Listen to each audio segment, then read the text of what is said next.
this is Spec Ops 56 and my fellow reviewer and cameraman and all-around good guy, John, coming to you with wine review number 12.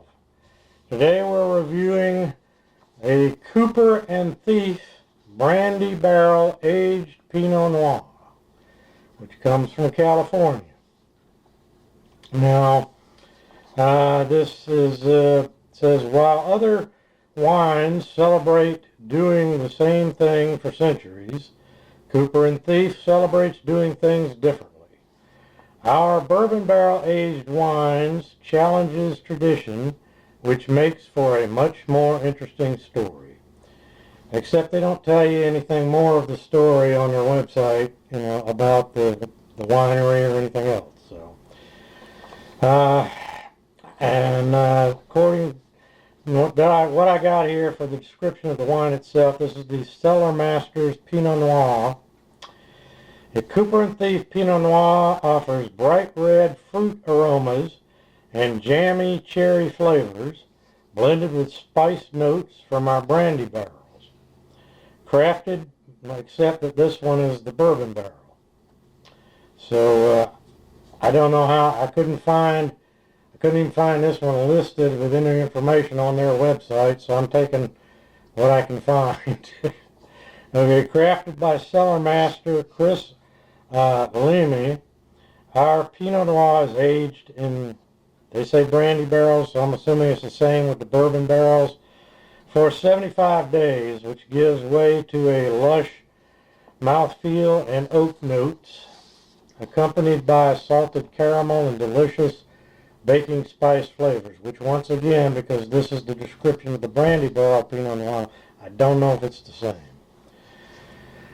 Okay, it says bright red fruit aromas blend nicely with spicy aromatics from the barrels, flavors of Rainier cherries and allspice, everything else. Okay. The varietal composition is 82% Pinot Noir, 4% Petit Sirah, and 4% Petit Verdot. Alcohol is 16%. Okay. Now this one I bought at Total Wine, and this is the most expensive wine that we have reviewed to date, and probably won't be reviewing any wines any more expensive than this, because as I've said in the past, we're just a couple of retired old working Joes, so we do the kind of booze and beer and wines that average working Joes can afford. So, but I got this one because I had seen a review of one and they really liked it, so I thought I would try it. Alright, now, let me see if I can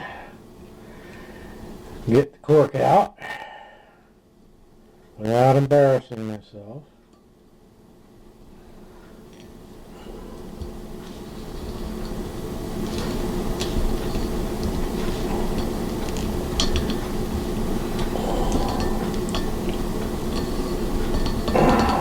Sometimes things like this are hard to do.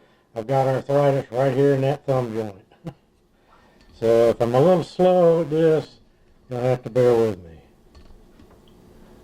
And I think one more should do it. All right.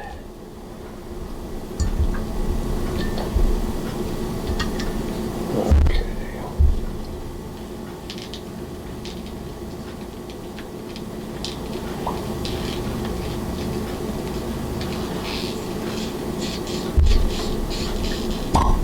All right, there we go. Now let's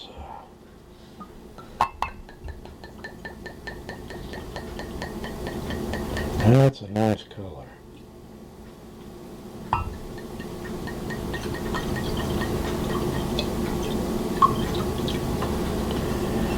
Okay, there we go. Yeah, that is a very nice dark ruby color. Almost like beet juice. Got it. All right. Well, come on over, John. All right.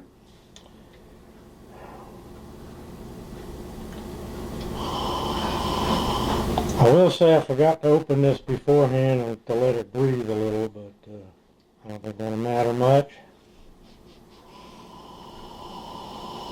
Ooh, yeah. Smelling a dark red fruit note. Berry flavor, berry smell. Mmm.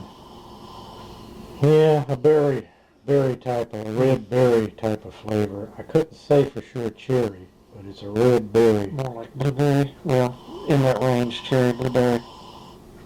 Don't smell much else.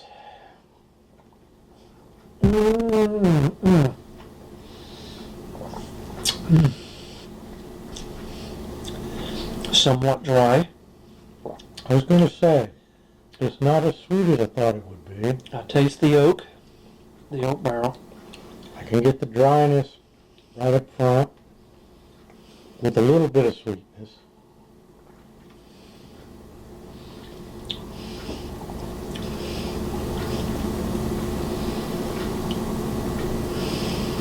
A very dark cherry flavor. Mm-hmm. That's it. Very dark cherry.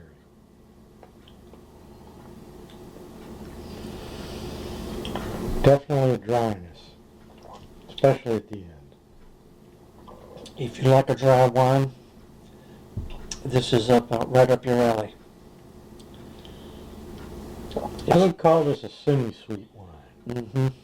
Because it has sweetness up front, but then dryness at the end. Through the end. Yeah. So I call it a semi-sweet. It's different than any of the others I I've tried. don't know why. I was just expecting it to be a lot sweeter. Yeah. I'm trying to see if I can detect any of the bourbon or the wood note. I still get that. I get the oak note.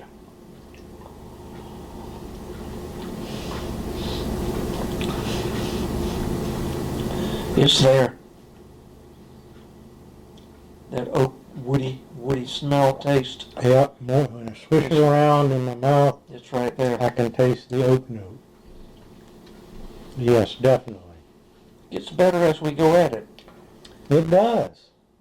I imagine by the time we got down to about right here in the bottle, it would be tasting really, really good. If they would watch, we would probably do that.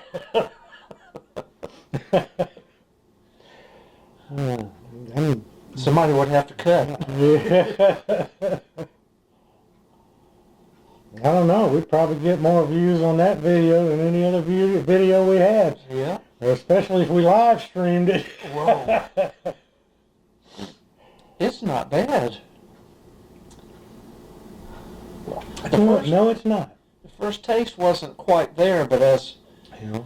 as we taste it further and further, The only complaint I would have is that I would prefer it to be a little sweeter and a little less drier.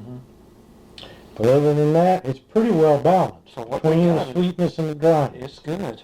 They're about equal. And I like the dark red cherry flavoring in it.